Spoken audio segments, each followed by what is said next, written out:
Ah, bonjour. On prépare actuellement une nouvelle mouture de Pierre de Sorel en santé pour ses usagers. On reçoit le chirurgien d'entrée de jeu, le chirurgien Maxime Noro-Noyan, qui va venir nous parler naturellement de sa pratique de chirurgie ici à Pierre de Sorel. On reçoit aussi en entrée de jeu Mme Mylène Côté, elle est docteure de famille en soins oncologiques ici, encore une fois, à l'Hôtel-Dieu de Sorel-Tracy. Des rencontres qui devraient être fort intéressantes.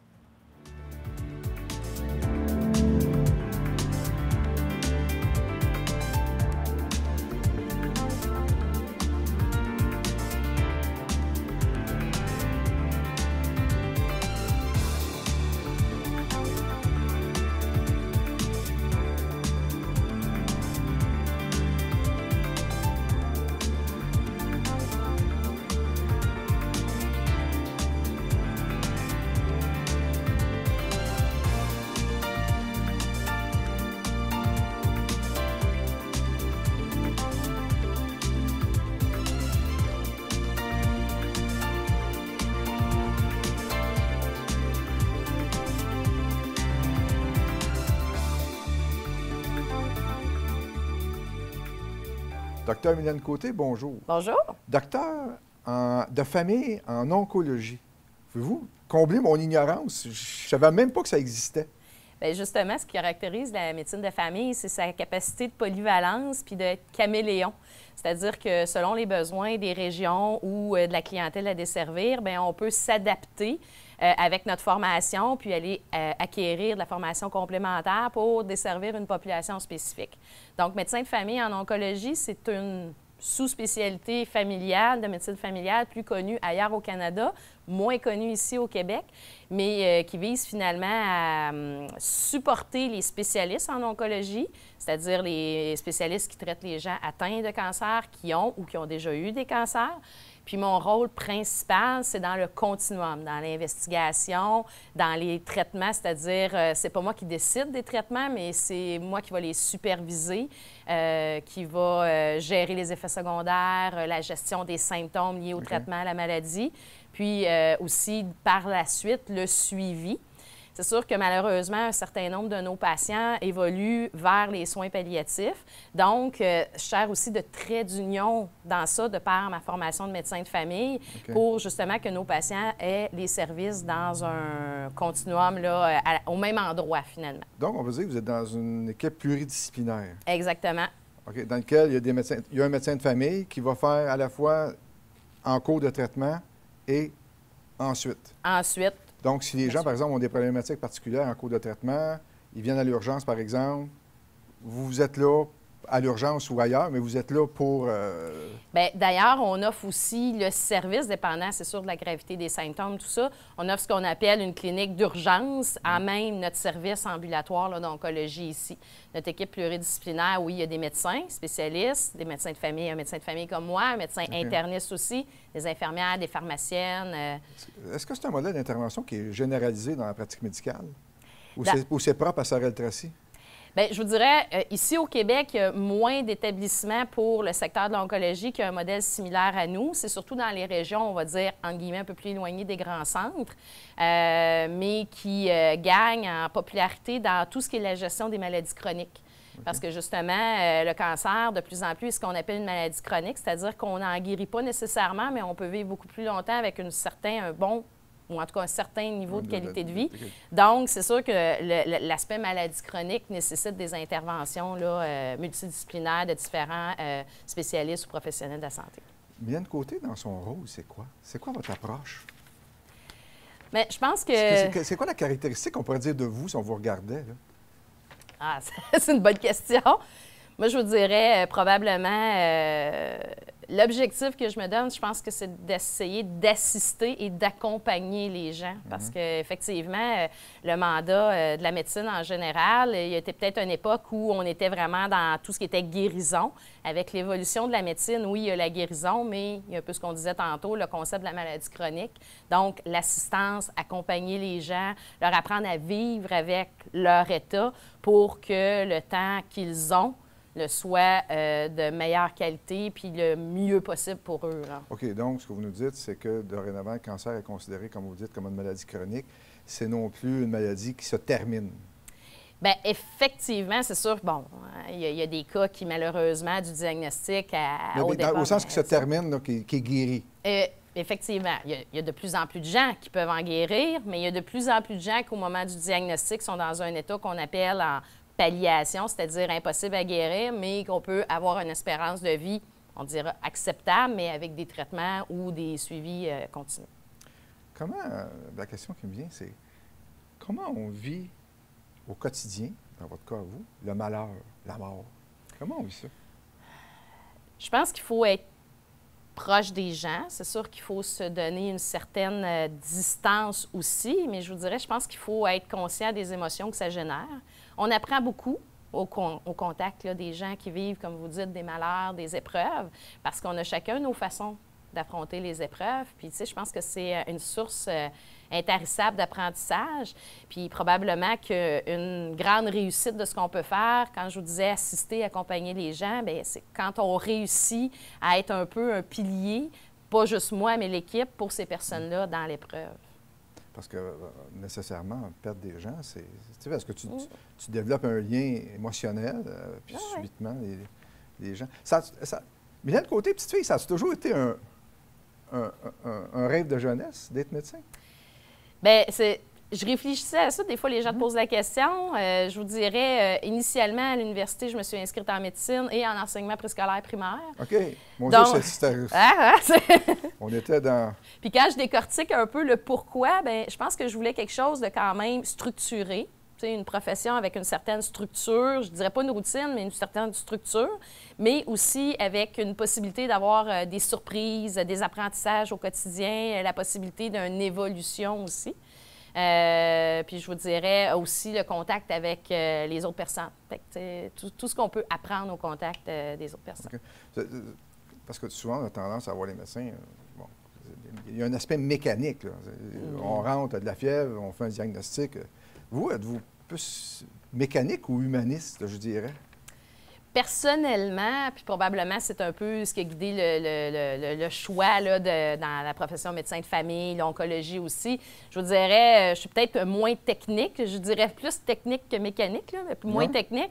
Je suis plus quelqu'un qui va essayer de voir les différences dans les différents, dans les cas, pour justement essayer d'adapter la conduite, parce que c'est pas vrai que c'est une conduite qui convient à tous, là. Il faut l'adapter. Parce que là, ça, c'est les beaux côtés, mais qu'est-ce que vous détestez là, dans votre quotidien? Qu'est-ce que vous n'aimez pas? Qu'est-ce qui vous horripile quand vous voyez des choses? Parce que, bon, on ne va pas faire le procès du système de santé parce que les médias le font abondamment, mais vous, là, qu'est-ce qui vous horripile? Bien, ce qui m'horripile, je vous dirais, je pense que c'est l'idéalisme de certains grands penseurs irréalistes. Je m'explique. Oui, allons-y. Non, mais je pense que tout le monde entend, voit les politiciens, les grands décideurs, tout ça. Puis je vous dirais, il y a une bonne partie de ma pratique qui est dans de la gestion aussi, là, comme chef de département, entre autres, vice-présidente du Conseil des médecins, dentistes, pharmaciens. Donc, moi ma vision, c'est d'essayer d'être réaliste, d'identifier les problèmes, d'essayer de trouver des solutions concrètes. Puis ce qui m'horripile, c'est justement l'idéalisme des politiciens ou peut-être des dirigeants qui sont tellement hors pratico-pratiques qu'ils donnent des suggestions qui sont inapplicables là ou de façon tellement, tu sais, dans le fond, on parle beaucoup des réformes. Oui, les réformes, ils ont quelque chose de bon parce qu'ils partent de dire on veut améliorer un système, on veut améliorer un service. Mais il y a des étapes quand tu travailles sur le terrain que tu sais que tu dois franchir avant d'arriver à un certain niveau de réforme. Puis c'est ça qui m'horripile, c'est l'espèce de saut vers la réforme en oubliant Des fois, on juge les gens leur capacité à gérer des frustrations. Comment vous gérez ce genre de frustration-là, vous? Bien, je dirais probablement en m'impliquant. Parce que, tu sais, je pense que c'est peut-être facile De chialer. de chialer, effectivement, de chialer sur tout puis rien, autant en tant que professionnel qu'en tant qu'usager ou en tant que politicien. Mais, tu sais, je pense que j'ai cette frustration-là en me disant, bien, au moins, je vais essayer de mettre mon petit grain de sable. Donc, c'est l'engagement. Moi, je pense que c'est comme ça qu'on gère les frustrations. C'est sûr qu'il faut quand même se dire qu'on ne réglera pas tout. Mais on doit en tirer une certaine fierté, même si ce n'est pas en réglant, mais au moins en se disant « j'aurais contribué ». Mais dans votre rôle, parce que là, ça, c'est la partie chiale, mais dans votre rôle, là, une journée réussie, c'est quoi? Une journée dans laquelle vous retournez chez vous, vous dites « Ah! » Bien, je pense qu'une journée réussie, c'est une journée où tu as probablement apporté une différence chez un ou des patients que tu as traités. Parce que quand je dis la différence, c'est pas nécessairement la guérison. C'est probablement est-ce que j'ai apporté un réconfort, un soutien, un certain bonheur dans l'épreuve que la personne ou la famille vivent.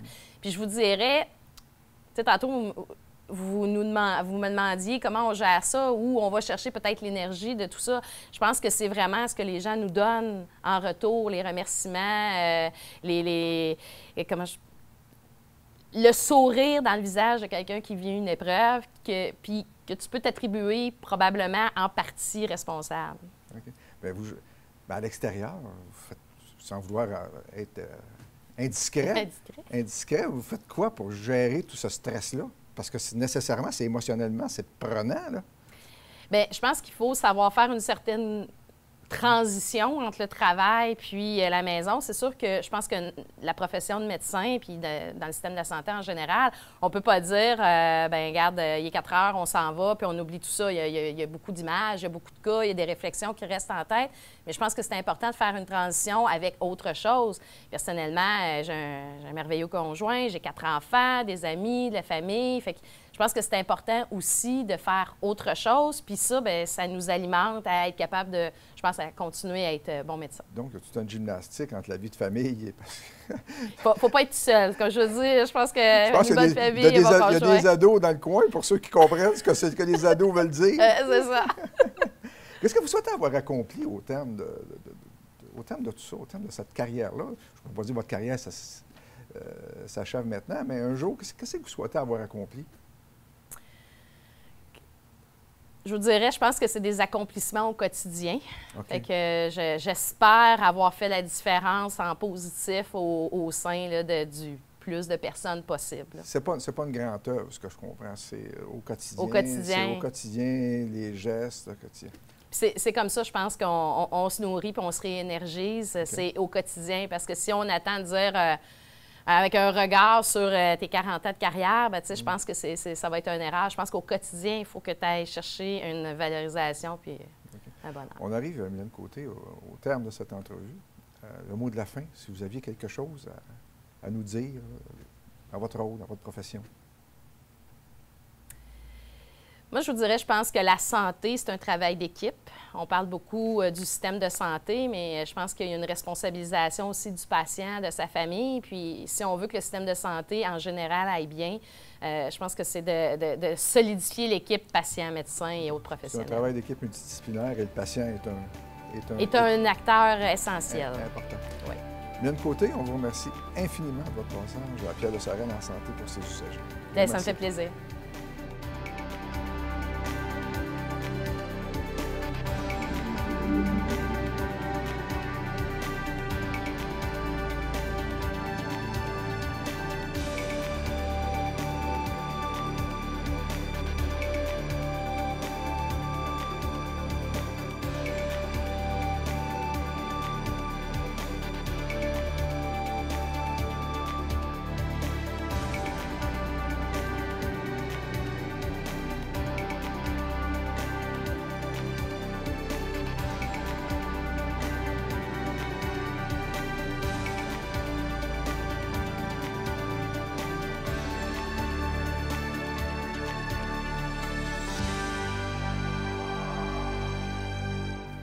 Maxime Noro-Noyen, bonjour. Bonjour. Chirurgien à l'Hôtel-Dieu. Exact. Pouvez-vous, d'entrée de jeu, nous parler de votre parcours? Oui, tout à fait. Quand on devient chirurgien, évidemment, on commence par des études de médecine. Donc, moi, j'ai fait mon cours de médecine à l'Université McGill. OK. Ensuite de ça, j'ai fait mes études de spécialité chirurgicale à l'Université de Montréal. Chacun de ces deux parcours-là, c'est 5 ans d'études. Et puis, après avoir complété mes études en chirurgie, ma formation en chirurgie, j'ai commencé à travailler ici à l'Hôtel-Dieu de Sorel. OK. Mais donc, en chirurgie, c'est chirurgien généraliste. Oui, mais en fait, le terme chirurgie générale est assez mal compris. OK. Chaque spécialité chirurgicale se partage un peu la tarte là, des différentes pathologies, des différents problèmes de santé. Le terme général dans notre spécialité est utilisé parce qu'on ne fait pas seulement affaire à un système physiologique. OK. Contrairement, par exemple, à la chirurgie orthopédique où c'est surtout De le l'orthopédie. système osseux musculaire. L'urologue, qui est surtout associé aux pathologies de l'arbre urinaire et génital. Nous, de notre côté, en chirurgie qu'on appelle générale, c'est surtout le système digestif, OK. la paroi abdominale, les maladies du sein, les résections pour les maladies de la peau et aussi les gastroscopies et coloscopies qu'on fait ici à l'hôpital de Sorel. C'était dans votre famille, la médecine? Ça procède de quoi? Non, c'était pas particulièrement dans ma famille immédiate. Dans ma famille, on est plutôt dans les affaires, là, en télécommunications et en finance. Non, c'est un intérêt personnel là, qui avait débuté lors de mon adolescence et puis qui m'a mené ici. Là. OK, donc vous avez décidé un jour que moi, médecin, Oui, c'est... oui, tout à fait. Là, quand on se demande qu'est-ce qu'on veut faire plus tard, c'est quelque chose qui m'attirait beaucoup, de pouvoir travailler avec des patients, travailler avec beaucoup de contacts humains, plutôt qu'aller en affaires, par exemple. Je pense que c'est quelque chose qui me plaît beaucoup. Comment c'est reçu dans votre famille? C'est trop prestigieux d'avoir un médecin, mais on s'attendait à ça, est-ce que vous vous rentiez en affaires?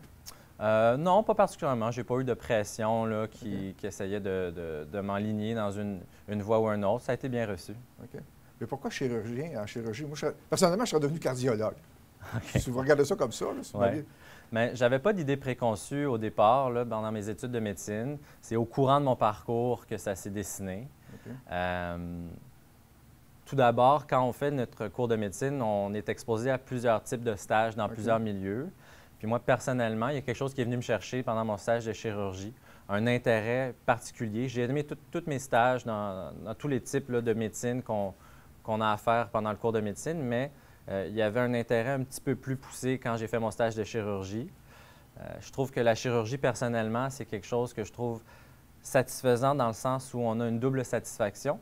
On a un contact avec les patients, que ce soit en clinique, à l'urgence, à l'étage. Donc, on a ce contact-là directement très humain avec les patients, mais on a aussi le côté très concret, la sensation de pouvoir soigner les patients de palpable. Donc, c'est ça que je trouvais très gratifiant aussi. Êtes-vous un artiste? Non, pas particulièrement. Non, mais c'est parce Non. que ça demande nécessairement une dextérité manuelle hors du commun. Bien, je vous dirais que c'est quelque chose qui est aussi très acquis et qu'on peut s'entraîner à développer ces habiletés manuelles-là. Je ne suis pas quelqu'un qui est particulièrement artiste. Vous dessinez pas, par Non, exemple? pas de dessin, Vous pas faites de peinture. Vous faites pas c'est ça, dans la peinture. Vous avez parlé du contact avec vos patients. En termes de mode préopératoire, parce que mon expérience personnelle, c'est que tu rencontres le chirurgien avant et ensuite, naturellement, il y a la phase. Vous, avez-vous... c'est quoi les principales questions qu'on vous pose des gens quand ils vous rencontrent en mode préopératoire? C'est assez variable. Il y a des patients qui veulent en savoir plus que d'autres. Il y a des patients qui ont une anxiété par rapport à la chirurgie. Il y a des patients qui n'ont pas du tout d'anxiété par rapport aux chirurgies. Mais ce qui est important pour nous en tant que chirurgien, c'est vraiment de s'assurer que le patient comprend bien la situation. Donc, il faut qu'il comprenne sa maladie, sa pathologie. Il faut qu'il comprenne les implications de cette maladie-là si on la laisse non traitée. Ensuite, il faut lui expliquer les différents types de traitements qu'on peut lui offrir, en expliquant les bénéfices et les risques de chacun. Et ensuite, en aidant le patient à l'aide d'informations, c'est plutôt le patient lui-même qui va décider laquelle des modalités de traitement il veut choisir. OK, donc vous avez la gestion des craintes, essentiellement. Est-ce que c'est ça? Oui, effectivement, on adresse les craintes des patients régulièrement. Parce que c'est toujours... tu vas te faire endormir, là. C'est pas rien, là.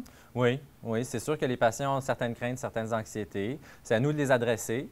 C'est des craintes, des anxiétés qui sont très subjectives, mais nous, on doit les adresser En étant rassurant, oui, mais en fournissant de l'information plutôt objective. Donc, c'est ça qui est difficile des fois. C'est un art en soi de se vouloir rassurant, mais sans faire de fausses promesses non plus. Il faut quand même informer les patients des risques de complications possibles liés à leurs interventions, mais en expliquant aussi quel est là, le déroulement normal d'une chirurgie. Parce que là, nécessairement, on rentre toute la rationalité du chirurgien dans toute l'irrationalité du patient, parce que le patient lui-même, nécessairement, il se croit unique, là, à juste titre. Tout à fait. Alors, vous avez à gérer ça. Comment vous conciliez les deux? Bien, je vous dirais que normalement, ça se fait assez bien. Chaque patient est différent. Donc, on a une discussion différente avec chaque patient. Okay. On adresse les questions, on répond de façon transparente, de façon honnête. Et puis, comme j'ai dit, à la fin, le patient va savoir peser les risques et les bénéfices d'une intervention. Et nous, on ne force pas la main aux patients. C'est les patients eux-mêmes qui sont les maîtres de leurs décisions et c'est eux qui vont choisir. Là, on arrive en mode opératoire. Oui. Avez-vous un rituel là, quelconque? Là? Vous savez, les coachs de hockey, parce qu'ils gagnent, ils vont garder la même cravate pendant tout le long. Hein, Je vous dirais que je n'ai pas de superstition particulière. On a tous un petit peu nos différentes techniques, nos particularités en tant que chirurgien. L'équipe d'infirmiers et infirmières sont très accommodants pour nos petites différences. Moi, de façon peut-être anodine, là, je crois être le seul chirurgien qui fléchit les genoux pour se baisser un peu lorsqu'on m'habille et qu'on attache ma blouse. Ça se veut un geste de politesse, là, mais il y a des infirmières et des infirmiers qui trouvent ça amusant. Donc, il n'y a pas de particularité, il n'y a pas de crainte quelconque? Ou, Non, non. Vous êtes relativement en confiance. Mais c'est sûr qu'il faut avoir confiance en sa formation, en ses habiletés. Mais il faut aussi effectivement demeurer consciencieux là, tout au long de nos chirurgies, ça c'est évident. Mais je ne peux pas dire que j'ai une inquiétude particulière ou un stress particulier. Comment vous vous préparez pour un cas en particulier? Parce qu'il y a des cas, j'imagine, répétitifs, du style les vésicules biliaires. J'imagine que c'est répétitif. Oui. Puis là, vous avez des cas uniques. Vous pourriez m'en nommer, là, mais comment vous vous préparez pour ces différents cas-là? Ça dépend si c'est une situation élective ou d'urgence. Élective? Électif, ça veut dire que c'est une procédure qui est prévue d'avance, avec une date précise. On a le temps un petit peu plus de se préparer versus un cas d'urgence, par exemple un traumatisme, donc un accident ou une blessure où il faut agir rapidement. Effectivement, par rapport aux cas plus répétitifs, c'est des situations qui peuvent générer un petit peu plus de stress.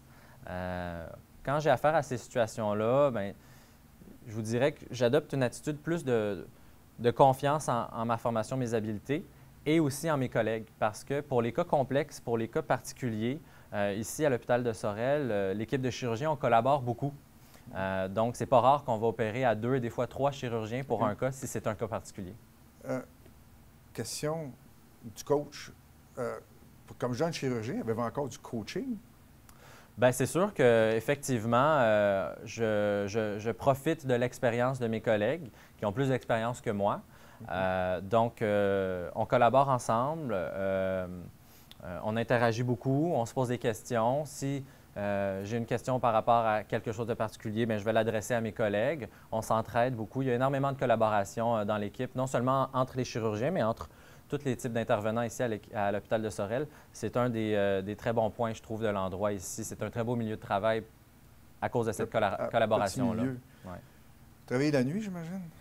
Ça nous arrive. Oui? Parlez-nous-en donc. Comment vous gérez ça? Le repos, la nuit, la récupération, la vie? Bien, quand on opère la nuit ou quand on travaille la nuit, c'est pas quelque chose qui est prévu, c'est quand on est de garde. Donc, quand on est de garde, on alterne entre les chirurgiens pour les journées de garde. Effectivement, ça nous arrive à l'occasion de travailler une bonne partie de la nuit. Il faut apprendre à vivre avec ça. Si il y a des situations particulières où on est vraiment carrément épuisé le lendemain, ça nous arrive d'être obligé de donner nos activités à un collègue ou d'annuler des cas si on juge qu'on est plus sécuritaire. Mais sinon, si c'est juste une partie de la nuit, mais souvent, c'est pas si mal. On arrive à se reposer puis à être en forme le lendemain. Principal ennemi du chirurgien, d'habitude? Personnellement, je ne vous dirais pas que l'habitude, c'est un ennemi du chirurgien. Comme quand on parlait des cas répétitifs, c'est pas parce qu'on a un cas qui est répétitif qu'on va nécessairement baisser nos défenses puis travailler moins consciencieusement. Je pense que les cas répétitifs, ça nous permet simplement d'obtenir une expérience plus rapidement par rapport à ces procédures-là. On reste minutieux puis on reste vigilant.